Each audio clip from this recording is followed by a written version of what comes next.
बिस्मिल्लाहिर्रहमानिर्रहीम। अस्सलाम वालेकुम डियर स्टूडेंट्स। आज का जो लेक्चर है वो है यूकैरियोटिक जीन स्ट्रक्चर।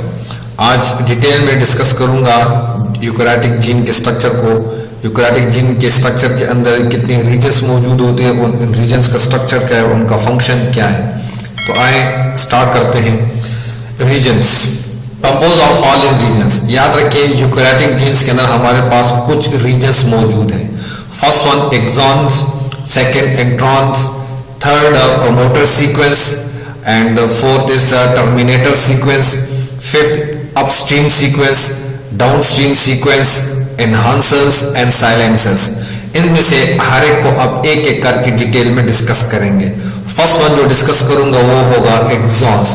तो आए एक्सॉन को डिस्कस करते हैं। What is exon? What is exon region? Exon region क्या है? इसकी तीन खासियत है। पहली खासियत इसकी क्या है? Coding sequence. कोडिंग सीक्वेंस से क्या मुराद है? यहाँ पर जितनी भी न्यूक्लियोटाइड्स मौजूद होते हैं एक्सॉन रीजन में, एक्सॉन रीजन के अंदर जितनी भी न्यूक्लियोटाइड्स मौजूद है, इन सब का ताल्लुक जेनेटिक कोड के साथ होता है। ठीक है, जेनेटिक कोड के साथ अगर इनका रिलेशन है, it related with genetic code, so it related with specific amino acid. तो ये किसी स्पेसिफिक अमाइनो एसिड के साथ भी क्या होंगे? रिलेटेड होंगे। तो कोडिंग सीक्वेंस है, यानी यहां पर जो प्रोसेस होते हैं, तो हमारे पास ट्रांसक्रिप्शन का प्रोसेस इन सीक्वेंस पर होता है, एक्सॉन पर होता है। ट्रांसक्रिप्शन का प्रोसेस भी यहां पर होता है और ट्रांसलेटेड रीजन भी है, यानी ट्रांसक्रिप्शन के प्रोसेस में भी एक्सॉन हुई होगा और ट्रांसलेट जब होगा तो उसमें भी ये एक्सॉन ही मौजूद होता है। ट्रांसक्रिप्शन और ट्रांसलेशन में डिफरेंस किस चीज का है? याद रखिए जब भी ट्रांसक्रिप्शन का प्रोसेस होता है तो उसके अंदर हमारे पास मैसेंजर आरएनए की सिंथेसिस होती है। This process known as transcription.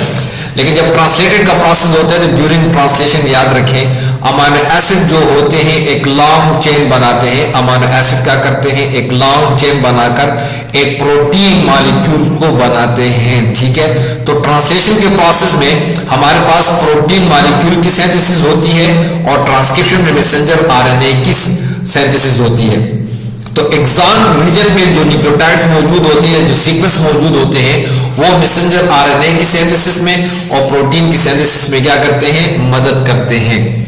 अब दूसरे पॉइंट में भी इन्होंने ये चीज को डिस्कस किया कि कोडिंग फॉर अमाइनो एसिड्स, यानी यहाँ एक्सॉन में के अंदर जो सीक्वेंस मौजूद होते हैं वो अमाइनो एसिड को कोड करते हैं, उनको स्पेसिफाई करते हैं इन द पॉलीपेप्टाइड, एक पॉलीपेप्टाइड के अंदर। ठीक है, जब भी एक प्रोटीन मॉलिक्यूल या पॉलीपेप्टाइड या पेप्टाइड बनता है तो उसमें स्पेसिफिक अमाइनो एसिड जो होते हैं वो स्पेसिफिक प्लेस पर आकर अटैच होते हैं स्पेसिफिक तादाद में। तो बिकॉज ऑफ एक्सॉन के सीक्वेंस की वजह से ये सब कुछ होता है।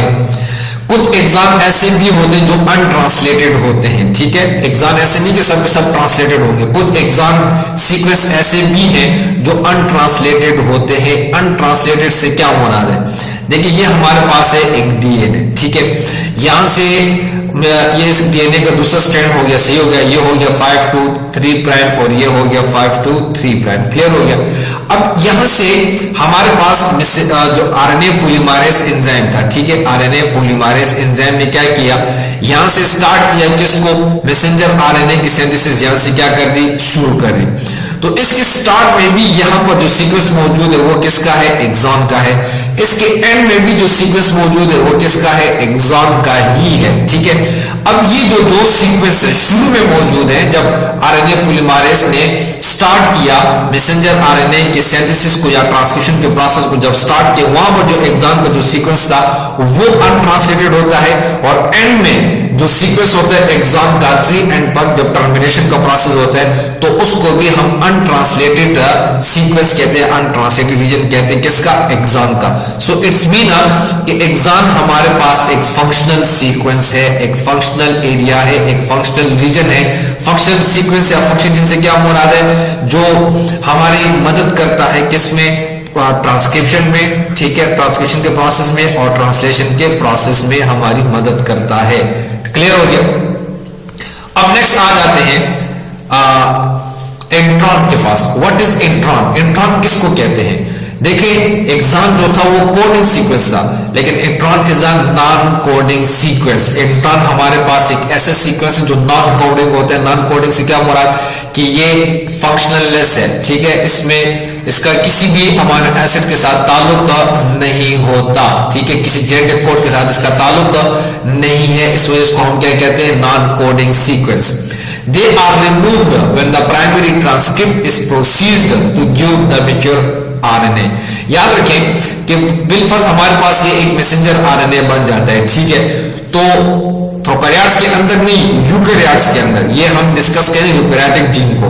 तो यूकैरियोटिक जीन के अंदर एक्सॉन जो होता है वो बार बार इंटरप्ट होता है, किससे, इंटरॉन से इंटरप्ट होता है। फॉर एग्जांपल अगर यहाँ पर एक्सॉन मौजूद है तो यहाँ पर इंटरॉन होगा, फिर यहाँ पर एक्सॉन होगा, फिर यहाँ पर इंटरॉन होगा और लास्ट में फिर कौन होगा, एक्सॉन होगा। तो देखो बार बार दरम्यान में कौन आ रहा है, इंटरॉन आ रहा है। और हम तो कहते हैं अब ये जो मैसेंजर आरएनए बना हुआ है इसको हम कहते हैं इम्मैच्योर। ये हमारे पास है इम्मैच्योर मैसेंजर आरएनए, ठीक है, इम्मैच्योर मैसेंजर आरएनए है। क्यों? क्योंकि इसके अंदर क्या मौजूद है, इंटरॉन मौजूद है। इन इंटरॉन सीक्वेंस को यहां से क्या किया जाता है, रिमूव किया जाता है। जब इनको यहां से रिमूव किया जाता है, देखो ये एग्जाम यहां पर क्या हो जाएगा, एक फ्रेगमेंट में आ जाएगा, ये एग्जाम दूसरी फ्रेगमेंट में आ जाएगा और ये तीसरा एग्जाम तीसरी फ्रेगमेंट में आ जाएगा। फिर ये तीनों फ्रेगमेंट एक दूसरे के साथ क्या हो जाते हैं, कंबाइन हो जाते हैं और एक हमारे पास मैच्योर एमआरएनए बनाते हैं। तो मैच्योर एमआरएनए वो होता है जिसमें इंटरॉन का सीक्वेंस मौजूद नहीं होता और इम्मैच्योर मैसेंजर आरएनए वो होता है जिसमें इंटरॉन का सीक्वेंस मौजूद होता है। तो जब हम ट्रांसक्रिप्शन के प्रोसेस को डिस्कस करेंगे तो वहां पर हम इसको भी डिस्कस करेंगे कि how intron is removed from immature messenger RNA, कैसे उसको रिमूव किया जाता है। All introns share the base sequence। जितने भी इंटरॉन्स होते हैं तो उनका 5 एंड पर जो सीक्वेंस होगा वो GT होगा, यहां से स्टार्ट होगा और 3 एंड पर इनका जो सीक्वेंस होगा वो क्या होगा, AG, ठीक है। तो ये MCQs के लिहाज से क्या हो गया, इंपॉर्टेंट हो गया। Intron do not specify the synthesis of protein as. याद रखिए हम ये कहते हैं कि इंटरॉन हमारे पास नॉन फंक्शनल सीक्वेंस होता है और इसका किसी प्रोटीन के साथ ताल्लुक नहीं होता, लेकिन उसके अलावा भी but have other important cellular activities, लेकिन और सेलुलर एक्टिविटी में भी ये बहुत अहम रोल अदा करता है। फॉर एग्जांपल क्या रोल अदा करता है, इंटरॉन इनकोड्स करता है किसको, आरएनएस को।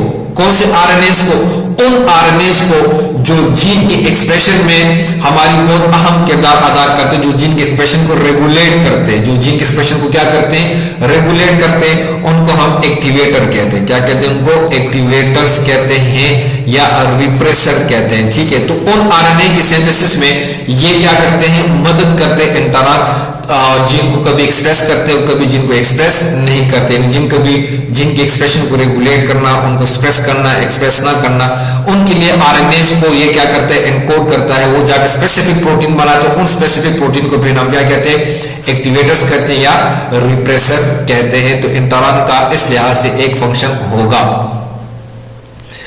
नेक्स्ट आ जाते हैं प्रोमोटर रीजन की तरफ। What is promoter region? Promoter region किसको कहते हैं? देखिए हमने प्रोकैरियोटिक जीन के अंदर भी डिस्कस किया था कि प्रोमोटर रीजन वो रीजन होता है जहां पर आरएनए पॉलीमरेज एंजाइम क्या करता है, बाइंड करता है ड्यूरिंग ट्रांसक्रिप्शन। तो प्रोमोटर रीजन जिस तरह प्रोकैरियोट्स के अंदर 2 रीजन थे, इस तरह यूकैरियोट्स के अंदर भी ये 2 रीजन मौजूद है। एक कोर प्रोमोटर है और एक प्रॉक्सिमल प्रोमोटर है। So promoter region is the regulatory region of DNA, ठीक है, लोकेटेड अपस्ट्रीम। अपस्ट्रीम से मुराद यहां पर क्या होगा, वही 5 एंड होगा, ठीक है, 5 एंड की तरफ या 5 साइड की तरफ ये मौजूद होता है। कंट्रोलिंग जीन एक्सप्रेशन, ये जीन एक्सप्रेस को क्या करता है, कंट्रोल करता है। इट्स मीन यहां पर आरएनए पॉलीमरेज एंजाइम आकर बाइंड करेगा तो जीन एक्सप्रेस होंगे। अगर आरएनए पॉलीमरेज एंजाइम यहां पर बाइंड ना करे तो जीन एक्सप्रेस भी नहीं होंगे। जीन एक्सप्रेशन से क्या मुराद है, जीन एक्सप्रेशन से मुराद ट्रांसक्रिप्शन का प्रोसेस है। जब भी जीन अपने आप को एक्सप्रेस करता है तो इट्स मीन ट्रांसक्रिप्शन का प्रोसेस हो रहा होता है और ट्रांसक्रिप्शन के प्रोसेस में मैसेंजर आरएनए की सिंथेसिस होती है। तो जीन अपने आप को एक्सप्रेस कर देते, किसके अंदर, मैसेंजर आरएनए में एक्सप्रेस कर देते हैं। तो प्रोमोटर रीजन हमारे पास यूकैरियोट के अंदर 2 रीजन है जिनको हम रिप्रेजेंट करते हैं -25 या टाटा बॉक्स है, ठीक है, -25 और टाटा बॉक्स। तो ये टाटा बॉक्स ये कौन सा रीजन है? Before the initiation site of transcription. Let's suppose ये हमारे पास इनिशिएशन साइट है, यहाँ पर आरएनए पॉलीमरेज एंजाइम क्या करेगा, यहाँ से ट्रांसक्रिप्शन के प्रोसेस को स्टार्ट करेगा, यूं स्टार्ट करेगा। इससे राइट साइड पर, इसकी जो राइट साइड पर हमने 25 न्यूक्लियोटाइड्स को क्या कर देना है, छोड़ देना है। तो फिर वहां पर हमारे पास ये टाटा बॉक्स या ये सीक्वेंस मौजूद होता है। अगर हम यहाँ पर 70 सीक्वेंस को छोड़ दें या 80 सीक्वेंस को छोड़ दें, तो फिर हमारे पास प्रॉक्सिमल कंट्रोल एलिमेंट्स मौजूद होगा, प्रॉक्सिमल प्रोमोटर रीजन मौजूद होगा, जिसको हम रिप्रेजेंट करते हैं CAAT से, निकेट से। अगर हम 100 को छोड़ दें, ठीक है, अगर हम 100 न्यूक्लियोटाइड्स को छोड़ दें, तो वहां पर मौजूद होगा GC, ठीक है। तो ये तीनों रीजन जो है, ये वो रीजन होते हैं जो प्रोमोटर रीजन कहलाते हैं, और आरएनए पॉलीमरेज एंजाइम यहां पर बाइंड करके इससे आगे क्या करेगा, इससे आगे ट्रांसक्रिप्शन के प्रोसेस को स्टार्ट करेगा। तो हमारे पास ये दो रीजन है, एक कोर प्रोमोटर रीजन है, इस रीजन पर जो सीक्वेंस मौजूद उसको हम कहते हैं TATA box, which also represented by -25 sequence.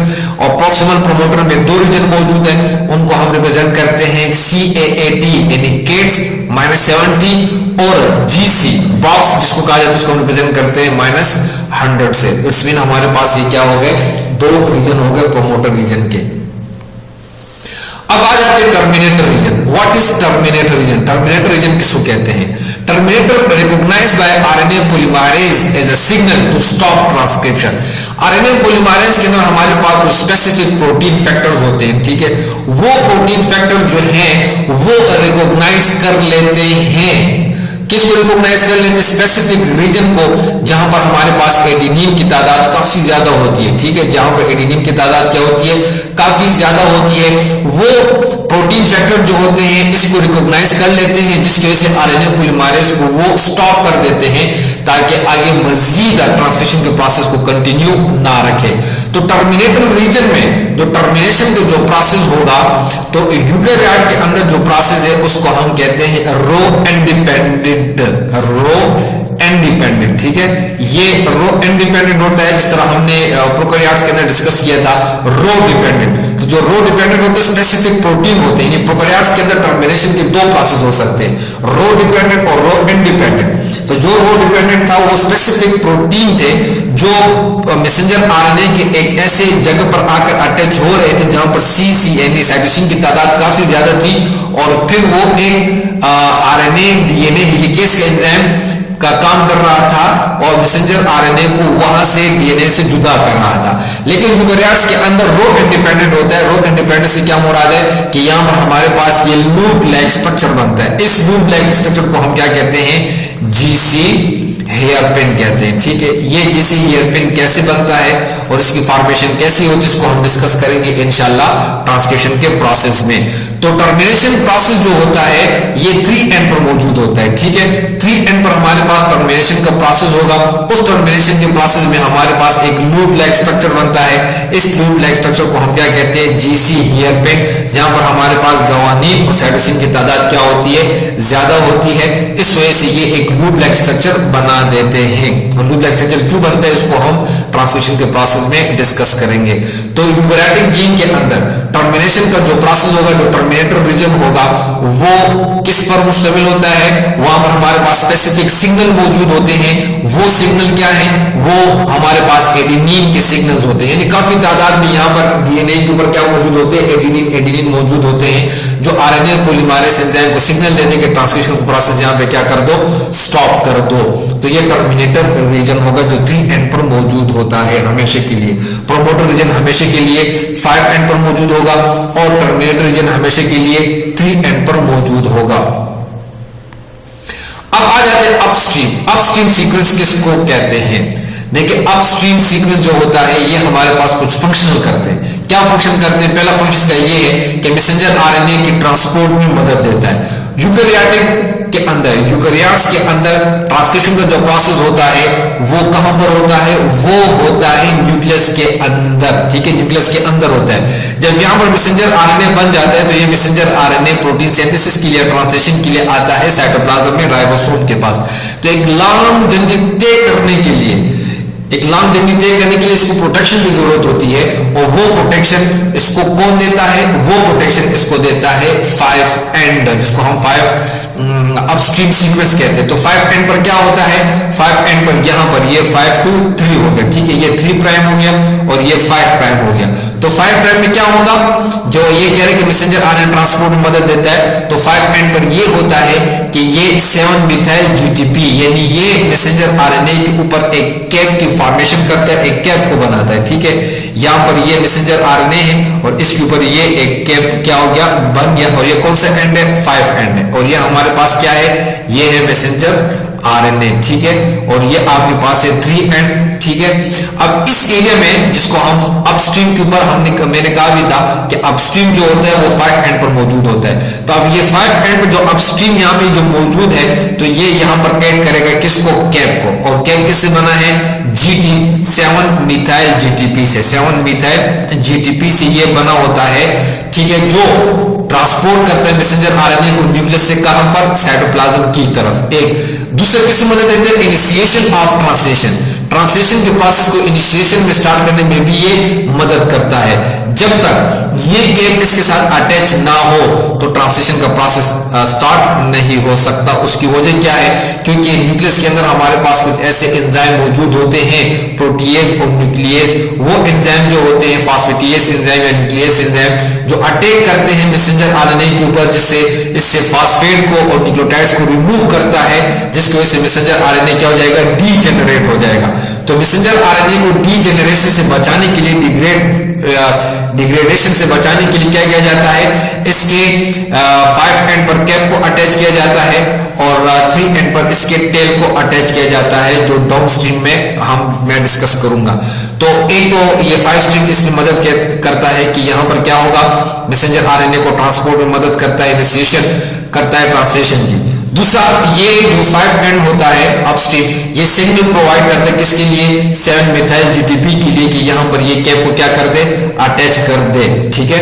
और ये कैप क्या करता है? The cap facilitates the initiation of translation. तो ये कैप हमारी मदद करता है ट्रांसलेशन के प्रोसेस को स्टार्ट करने में। और इसके अलावा ये कैप मदद करता है stabilisation of messenger RNA, messenger RNA को स्टेबल करता है। स्टेबल से क्या मुराद है? जिस तरह मैंने आपको कह दिया कि एंजाइम मौजूद होते हैं, फास्फेटिएज एंजाइम, ठीक है, और इसके साथ न्यूक्लियस एंजाइम, ठीक है।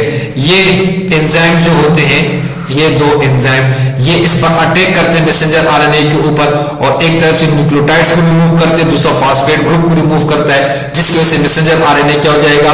डिग्रेड हो जाएगा। उस डिग्रेडेशन से बचाने के लिए मैसेंजर आरएनए के ऊपर कैप और टेल को ऐड किया जाता है। तो कैप जिस एंड पर अटैच होता है तो आपके पास 5 स्ट्रीम होता है, और 5 स्ट्रीम जो अपस्ट्रीम होता है, जो अपस्ट्रीम होता है वो कहां पर मौजूद होते हैं? वो 5 एंड पे मौजूद होता है।